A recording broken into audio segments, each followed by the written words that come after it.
Is the boredom of the international break over? Just kidding. Hello, and welcome to the How About a Card International Special.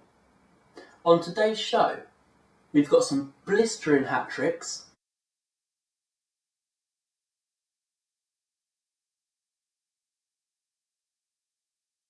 some amazed mascots, but we won't have any of this. Now, first on today is proof that smoking is good for you. Have a look at this outstanding pair. Whoops, no sorry, it's not World Cup of Darts winning duo Phil Taylor and Adrian Lewis, it's this pair of unbelievable strikes. Уже не дают втроем его атакуют, удар великолепный. Центр Лолана пяткой играет как красиво и Уэйд, вот это Джек.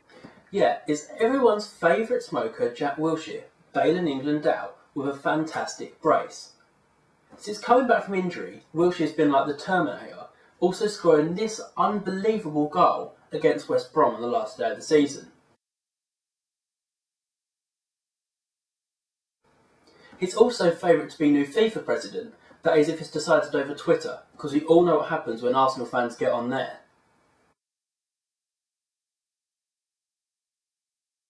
Hats off to Roy Hodgson's side though, as like a bad egg they've gone a year unbeaten, and watching England has gone from feeling like this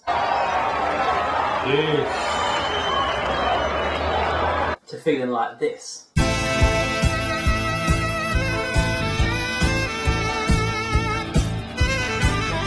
Now to another poll, Polish striker Robert Lewandowski, who managed to do this in just under 4 minutes. Gegen Gibraltar, dann die lange Durchstrecke und jetzt kein Abseits, Błaszczykowski, Lewandowski, auf Robert Lewandowski. Now, this got me thinking, what else could you do in 4 minutes? Well, you could run a mile, eat 1.72 kilograms of hash browns, or if you're Madonna, you could save the world. Fine company, I'm sure you'll agree. Now, football has seen a lot of one-man teams.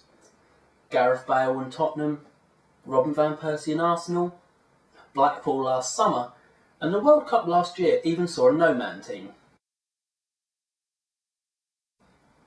But by far the greatest one-man team ever has got to be Ronaldo. No, you didn't hear me wrong. Portugal have changed the name to Ronaldo because they've basically only got one player. They got bailed out this weekend by Cristiano Ronaldo doing this.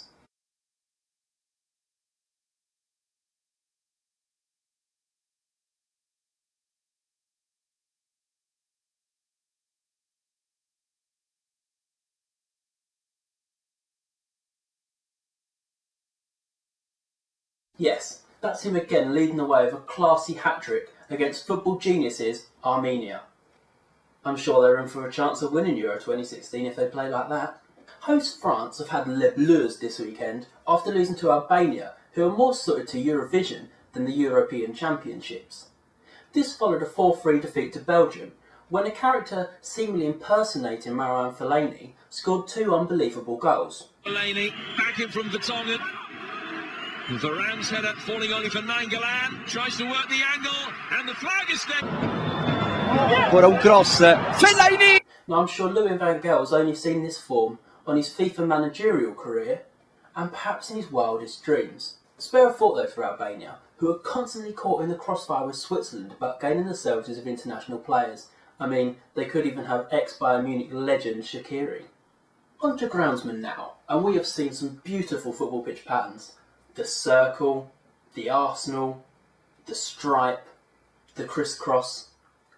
But Croatia are pushing the boundaries a little bit with this one. No, your eyes aren't mistaking you. That is a swastika that someone burnt into their pitch before their qualifier on Friday against Italy.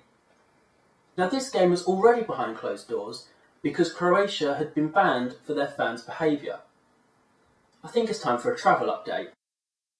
Don't go to Croatia unless you've got medical insurance. Now King Zlatan of Sweden proved once again this weekend that people with man buns are better than everybody else. With this fine solo effort. He goes again.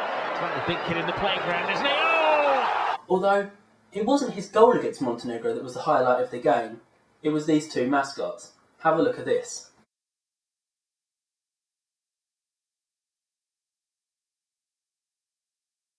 Yeah, they were starstruck by the Swedish Beckham, unable to believe they were really in his presence.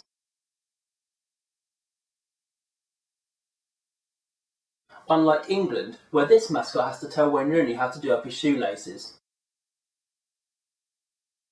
Oh Wayne. Finally, Capello has been found to be not so Fabio, and Russia think he must go if they're to reach the European finals. After his side failed to beat Austria, reaching Euro 2016 now looks an impossible task for the Russians, who sit 8 points behind leaders Austria and 4 points behind second place Sweden. Now Capello's side have won just 2 of their last 10 competitive games. This is awful when you look at who they were actually against. The first one was against football giants Liechtenstein. They probably haven't got a full-time player amongst their ranks. The second was a default win against Montenegro after crowd troubles. Throwback to Blackpool against Huddersfield. But the good news for Russia is the Premier League's best coach has just been made available. Actually, second thoughts, maybe Putin should just do it. Now as it's an international special and the Women's World Cup is on, that's where I've got to leave you this week. So I'll leave you with the Women's World Cup. Now, this week we saw proof that losing your first game at a World Cup 6-0 doesn't actually mean it can't get any worse. Especially if you're Ecuador. Have a look at this. حاولت لعب الكرة عرضية خطيرة جدا وحاولت المرور يا سلام بلان خطيرة جدا وفيها محاولة تسديد والتسديدة هنا حلوة ملعوبة الكرة على اليسار ممكن زيادة تعديل الأهداف والكرة العامة ملعوبة بالراس هدف بالراس مكان ممتاز ممكن هدف خامس هدف خامس يأتي هدف خامس الرسمة محترفة هناك في ألمانيا كرة ملعوبة في المرمى التويتر وبالتالي كرة ملعوبة خطيرة جدا تسديد قوي جدا ولا بالسابعة في عناصر التويتر والكرة في المرمى حاولت لعب الكرة عرضية والكرة خطيرة جدا تسديدة ممتازة والكرة خطيرة جدا والكرة بالمرمى حاولت نلعب الكرة بشكل ممتاز يا سلام يا سلام يا سلام. Yes, that was them losing 10-1, and yes it was the 4th penalty they've given away at this year's tournament. Now, I don't know about you, but I hope the counselling service is good in Ecuador because I think those girls are going to be coming back with post-traumatic stress disorder because all they've done is get beaten.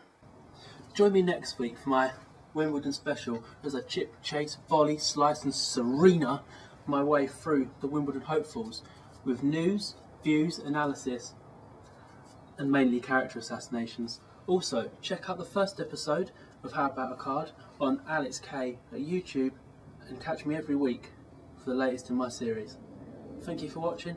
I've been Alex Knight. This has been How About a Card.